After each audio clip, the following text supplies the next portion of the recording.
ان کے جو بھی عقائد ہیں، جو بھی ان کے خدا ہیں، بلکہ انسان کی ریسپیکٹ ہے تو میں ان کے خداؤں کی، ان کے عقیدے کی بھی ریسپیکٹ کروں گا.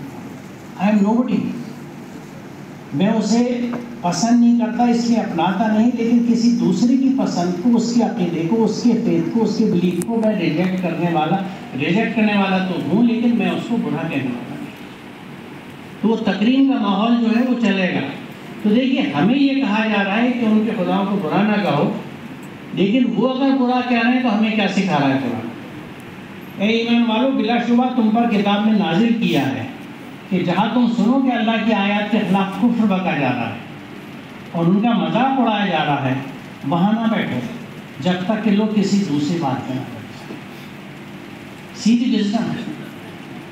جو لوگ اللہ کی آیات کا مذاق اڑا رہے، کفر کر رہے ہیں، ان سے قرآن آپ کو پرماننٹلی ڈسکنیکٹ نہیں کر رہا.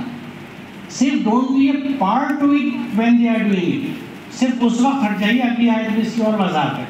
اور تم دیکھو کہ لوگ ہماری آیات پر نکتہ چینیاں کر رہے ہیں تو ان کے پاس سے ہٹ جاؤ، یہاں تک کہ وہ اس گفتگو چھوڑ کر دوسری باتوں میں لگ جائیں. اور اگر کبھی شیطان تمہیں بلانے میں ڈال دے تو جس وقت تمہیں اس غلطی کا احساس ہو جائے، اس کے بعد پھر ایسے ظالم لوگوں کے پاس نہ بیٹھو. ڈسکنیکٹ ہونے کی بات نہیں ہے. ان کے حساب میں سے کسی چیز کی ذمہ داری متقی لوگوں پر نہیں ہے، البتہ نصیحت کرنا ان کا فرض ہے، شاید تو غلط روی سے بچ جائے. پوری وستار کے ساتھ یہاں اس بات کو کھولا ہے. یعنی آپ اس وقت ہٹ جائیے کہ ورنہ آپ بھی ویسے ہو جائیں. You will be counted amongst them. جب موضوع بدل دیں تو آپ پھروں سے جڑ جائیے. اس کے پیچھے حکمت کیا ہے؟ جب کوئی بھی فرد اسی وجہ سے قرآن کی آیت کا انکار کر رہا ہے، ان کو پیچھے ڈال رہا ہے، بھاگ رہا ہے، مذاق اڑا رہا ہے، تو اس کا مطلب ہے کہ اس کو کلیئرٹی نہیں. کیونکہ قرآن ایک ایسی لاجیکل اپیلنگ کتاب ہے پوری ہیومینٹی کے لیے. حالانکہ بدقسمتی سے ہم نے بھی ذاتی کری، اس کو اپنی کتاب کہہ کے اننیسیسری باعث کریٹ کر دیا. قرآن کہیں نہیں کہتا مسلمانوں کی کتاب ہے، ہم نے کہی ہماری کتاب ہے، غلطی کی ہے. اس کو کہتے ہیں انسانیت کی کتاب ہے، ہمارے پاس آئی، جس کا جی چاہے پڑھ لو. تو سچویشن کھلی ہوتی ہے. لیکن وہی ایکسکلوژن کا جو مزاج ہے ہمارا کہ میں، میری بیوی، میرے بچے، میری پراپرٹی، میرا مکان، میری کتاب، میرا دھرم، میرا مذہب، اور اس کی حمیت. نتیجے دیکھ لیجیے آج کیا حال ہے، کہنے کی ضرورت نہیں ہے، سب دیکھتا ہے. تو اگر آپ نے ان سے ڈسکنیکٹ کر دیا تو ان کو صحیح بات کون بتائے؟ ریمین کنیکٹڈ، ان سے جوڑے رہیے. بلکہ جس کے ہاں جتنے غلط فہمی زیادہ ہے اس سے اتنا زیادہ تعلق بنائیے، ان کی خدمت کیجیے، ان سے محبت کیجیے، ان کے سکھ دکھ میں شامل رہیے. اور جو گائیڈنگ پرنسپل ہے کہ کبھی برا نہیں کہنا، برائی کا جواب بھلائی سے دینا ہے. جب اتنے اچھے انسان بن کے آپ ان کے ساتھ رہیں گے تو ایک وقت آگے سوچیں گے کہ یار میں کیا کر رہا ہوں.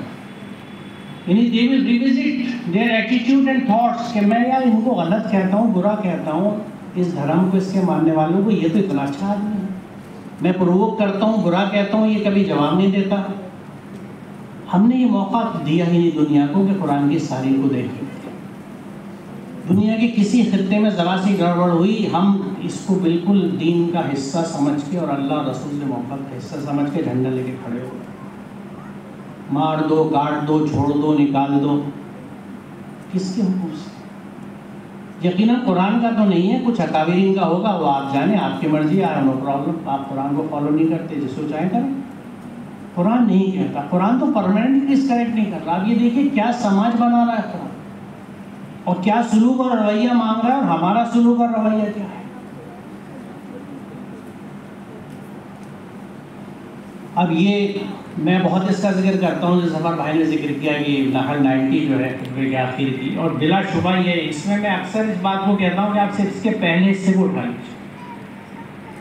ان اللہ یامر بالعدل، بی ڈو جسٹس، اور عدل کے مادے میں اعتدال بھی شامل ہے. تو موڈیسٹی، میانہ روی، بیچ کا راستہ اور انصاف. پوری زندگی اگر ہم اس پہ گزاریں تو بہترین مسلم بنے رہیں گے، کیونکہ ہم انصاف پھر ہر چیز کے ساتھ کریں. انصاف بندگی کے ساتھ بھی ہوگا، انصاف معاملات کے ساتھ بھی ہوگا، رشتوں کے ساتھ بھی ہوگا. تو انصاف کا معاملہ، اور اس کے بعد اس سے بڑھ کے احسان کا معاملہ، ہر ایک کے ساتھ اچھا کرنا، اپنے ساتھ بھی اچھا کرنا، اور پاس والوں کو دینا. پاس والوں میں یہ پراکسیمیٹی، قربت آپ کی رشتے کی بھی ہو سکتی ہے، جیوگرافیکل بھی ہو سکتی ہے، فزیکل بھی ہو سکتی ہے، یعنی آپ کے ورک پلیس کے لوگ، آپ کے پڑوس کے لوگ، آپ کے شہر کے لوگ، آپ کے ملک کے لوگ، یہ سب قرابت داروں میں ہیں. اور اس میں اسی جیسے کنسنٹرک سرکلس میں ہمیں چلنا ہوتا ہے کہ پہلے اپنے گھرانے کے لوگ، پھر پاس کے لوگ، پاس کے لوگ، اس طرح سے. لیکن ان سب کے ساتھ ہمیں انصاف بھی کرنا ہے اور احسان بھی کرنا ہے. احسان ایک اتنی بڑی عبادت ہے کہ ہم اس کا تصور نہیں کر سکتے. باقی جو چیزیں منع کرنے کی ہے کہ بے حیائی سے، بلکہ یہ جو لفظ فحش کا ہے، اس میں ہم بے حیائی ترجمہ کرتے ہیں، لیکن ہر برائی فحش میں آتی ہے، اس میں بے حیائی بھی شامل ہے. ناشائستہ کام، anything contrary to reason, دلیل اور عقل کے خلاف جو چیزیں ہیں، اور بغاوت، بغض منع کرتا ہے. اب اس میں دیکھ لیجئے کہ قرآن ان 3 چیزوں سے منع کر رہا ہے اور ان 3 چیزوں کا حکم دے رہا ہے. یہ 3 چیزیں منع کی جا رہی ہے، یہ ہمارے یہاں پائی جاتی ہیں، اور ان 3 چیزوں کا حکم دیا گیا ہے بہت کم بار. تو اس سے قرآن سے ہمارا رشتہ جو پتہ لگتا ہے کہ کیا ریلیشن شپس ہیں ہمارے بیچ میں. اے ایمان والو، انصاف قائم کرنے والے بنو، اللہ کی خاطر گواہی دینے والے، چاہے وہ گواہی تمہارے اپنے خلاف پڑتی ہو یا والدین اور قریبی رشتہ داروں کے خلاف. وہ شخص جس کے خلاف گواہی دینے کا حکم دیا جا رہا ہے، چاہے وہ امیر ہو یا غریب، اللہ دونوں قسم کے لوگوں کا تم سے زیادہ خیر خواہ ہے. لہٰذا ایسی نفسانی خواہش کے پیچھے نہ چلنا جو تمہیں انصاف کرنے سے روکتی ہو. اور اگر تم توڑ مروڑ کرو گے، یعنی غلط گواہی دو گے یا سچی گواہی دینے سے پہلو بچاؤ گے، تو یاد رکھنا اللہ تمہارے کاموں سے پوری طرح واقف. اتنی تفصیل سے یہ آیت ہے انصاف کے بارے میں. گواہی ہے، گواہی چاہے میرے خلاف، میرے گھر کے خلاف پڑتی ہو. یہ امین غریب کی بات اس لیے کہی کیونکہ اکثر یہ چیزیں میں نے بھی اپنی زندگی میں فیس کی ہیں. ایڈمنسٹریشن میں جب رہا ہے، آپ نے بھی فیس کی ہوگی.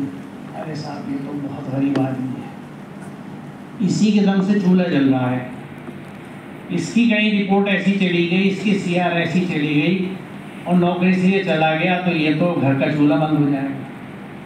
اب میں سوچتا ہوں اللہ کیا کہہ رہا ہے کہ اللہ بہتر جاننے والا ہے. اور دوسری بات یہ کہ مجھے یہ سوچنا چاہیے کہ میں اس کا رازق نہیں ہوں. میں اگر کسی پوزیشن پہ بیٹھا ہوں اور کچھ میرے انڈر ایمپلائیز کام کر رہے ہیں تو میں ان کو رازق نہیں سمجھوں اپنے آپ. رزق تو وہ دیتا ہے، اپنے اصولوں سے دیتا ہے. آپ انصاف سے، محنت سے، عدل سے اپنا کام کریں گے تو وہ رزق آپ کو دیتا رہے گا اور زیادہ بھی دے گا، اور نہیں کریں گے تو وہ لے بھی لے گا. کیونکہ لینے والا بھی وہ ہے، دینے والا بھی وہ ہے، نوازتا بھی وہی ہے، لیتا بھی وہ ہے. ہاں یہ اس نے صاف بات کر دی ہے کہ تمہیں جو پریشانی آتی ہے وہ تمہارے اعمال کی وجہ سے ہوتی ہے، جو رحمت، جو فائدے ہیں وہ میری رحمت سے ہیں.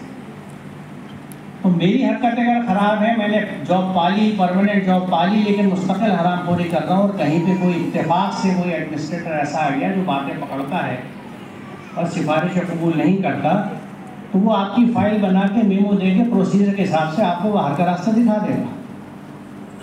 حالانکہ ایسا ہوتا کم ہے، کیونکہ ہمام میں زیادہ تر سبھی ننگے ہوتے ہیں، ایک دوسرے کو کور کر کے چلتے رہتے ہیں. اسی لیے یہ خانہ خرابی ہے جو ہمیں ہر جگہ نظر آتی ہے. تو یہ بہت اہم آیت ہے، کیونکہ گواہی کے معاملے میں اکثر زندگی میں ہوتا ہے. بھائی تم نے دیکھا تھا، تمہارے سامنے ہوا تھا، آپ مجھے میں کس کے بارے میں کیا کہہ رہا ہوں، خالہ پہ بات آ رہی ہے، اماں جان پہ بات آ رہی ہے، ابا پہ بات آ رہی ہے، خاندان میں ہوتا ہے. نہیں نہیں نہیں بھائی نہیں، مجھے نہیں پتا، یہ بات گھما دی، ادھر ادھر گھما دی، چھوڑ گئے، پہلو تہی کر لی، ایوائڈ کیا. اللہ تعالیٰ ہر چیز کو جانتا اور پکڑ ہے. وَأَحْسِنُوا إِنَّ اللَّهَ يُحِبُّ الْمُحْسِنِينَ. یہ میں نے اس لیے خاص طور سے دیا ہے جو میں کہتا ہوں کہ احسان ہے بہت بڑی عبادت ہے. یہ ایک ڈریم اسٹیٹمنٹ ہے. ہم لوگ دعا کرتے رہتے ہیں یا اللہ تو ہم سے راضی ہو جا، تو ہمیں بخش دے. اللہ تعالیٰ یہ کہہ رہا ہے کہ میں تو، میری رحمت ہمیشہ تمہارے ساتھ رہے گی. ایک اور آیت ہے جس میں بات کہی گئی ہے، اور میں تو محبت کرنے کو تم سے تیار ہوں. آپ اندازہ لگائیے، کوئی سوچ سکتا ہے، ہمت کر سکتا ہے کہ رب العزت سے گئے، یعنی میں تو اس سے محبت پتہ نہیں کر رہا ہوں، نہیں کر رہا، وہ کہہ رہا ہے میں تو اس سے محبت کرنے کو تیار ہوں. فارمولہ کیا ہے، وجہ کیا بتائی جا رہی ہے؟ واسطہ احسان ہے. احسان میں دیکھیے حسن بھی ہے، توازن بھی ہے، بیلنس ہے. تو احسن رویہ جو ہے اس میں بیلنس ہوتا ہے، اور بیلنس ہوتا ہے تو انصاف ہوتا ہے، اور انصاف ہوتا ہے تو حسن ہوتا ہے. وہ چیز اچھی بھی لگتی ہے، اور یہ ہم دوسروں کے ساتھ بھی کرتے ہیں اور اپنے آپ بھی کرتے ہیں. اپنے آپ اپنے اوپر احسان کیا ہوتا ہے کہ اگر میں جسٹس کروں اللہ کی نعمتوں کا، کہ جو جسم مجھے دیا گیا ہے میں اس کا خیال رکھتا ہوں، خیال سے اڑا دی نہیں کہ جم جا کے کتنا بنا رہا ہوں اسے، یا بیوٹی پارلر میں جا کے کتنا سجا رہا ہوں، میں کتنا اس کو فنکشنل رکھے ہوئے ہوں۔ اور کسی بھی مشین کو فنکشنل رکھنے کے لیے اس سے کام کرنا ضروری ہوتا ہے۔ تو میں اگر جس سے کام کر رہا ہوں تو اس کی دی ہوئی نعمتوں کا عملاً شکر ادا کر رہا ہوں، زبانی شکر کی حیثیت کچھ نہیں ہے۔ ہماری ٹینڈنسی ہوتی ہے کہ میں کم سے کم کام کروں، دوسرے لوگ میرا کام کریں، چاہے وہ میرے ملازم ہوں، چاہے میرے سب آرڈینیٹس ہوں۔ اس کا ثبوت تو میں اپنے سسٹم میں دیکھتا ہی ہوں کہ جب لوڈ ڈسٹریبیوشن ہوتا ہے ٹیچنگ کا تو اسسٹنٹ پروفیسر کو کتنے، ایسوسیٹ کو کتنے، پروفیسر کو کتنے پیریڈ، کون کس وقت آ رہا ہے، کون کس وقت جا رہا ہے، وہ پوری ایک سسٹم ہے جو ہمارے باہر بنا ہوا ہے۔ تو احسان جو لوگ کرتے ہیں اللہ ان سے محبت کرتا ہے۔ اور اللہ کی بندگی کرو، اسی کے ساتھ شریک نہ بناؤ، اس کی تھوڑی سی وضاحت بھی کروں گا۔ ماں باپ کے ساتھ اچھا سلوک کرو، یہ نہیں احسان کی کیٹیگریز قرآن ڈیفائن کر رہا ہے۔ ماں باپ کے ساتھ، قرابت داروں کے ساتھ، یتیموں کے ساتھ، مسکینوں کے ساتھ احسان کرو، قرابت والے پڑوسی سے اور اجنبی پڑوسی سے، یعنی نیبر از نیبر۔